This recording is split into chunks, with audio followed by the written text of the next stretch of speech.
মার্কিন president Donald Trump ভারতের উপর শুল্ক চাপানোর ঘোষণা দেওয়ার পর নয়াদিল্লির কূটনৈতিক নড়াচড়া আন্তর্জাতিক মহলে নতুন করে আলোচনায় এসেছে।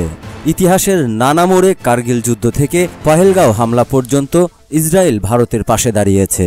প্রতিরক্ষা সরঞ্জাম, গোয়েন্দা সহায়তা, প্রযুক্তি ও কৃষি উন্নয়নে দিয়েছে সরাসরি সহযোগিতা। এবারও জটিল পরিস্থিতিতে প্রধানমন্ত্রী বেনিয়ামিন নেতানিয়াহুর নয়াদিল্লি সফরের ইঙ্গিতকে অনেকেই সংকটকালে পুরনো বন্ধুত্বের পুনর্জাগরণ বলে মনে করছেন।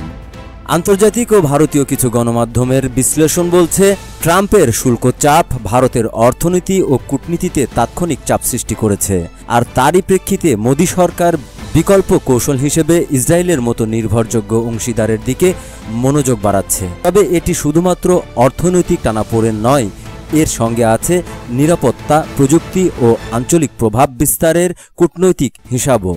ধর্মনিরপেক্ষ ভারতবর্ষের ভাবমূর্তিকে বিশ্বে তুলে ধরতে সচেষ্ট কিছু আন্তর্জাতিক বিশ্লেষকের মতে, ভারত আজ বহুমুখী বন্ধুত্বের সমীকরণে চলছে, যেখানে মার্কিন প্রভাব, পশ্চিম এশিয়ার অংশীদারিত্ব ও ঐতিহাসিক মিত্রতার মিশ্রণ স্পষ্ট।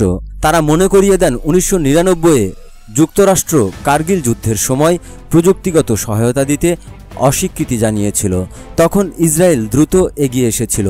ফলে আজকের প্রেক্ষাপটে নয়াদিল্লির এই কূটনৈতিক ভরসা এক ধরনের কৌশলগত ধারাবাহিকতা, যা সংকটে দ্রুত কার্যকর সমাধান পাওয়ার এক পরীক্ষিত উপায় হিসেবেই বিবেচিত হচ্ছে।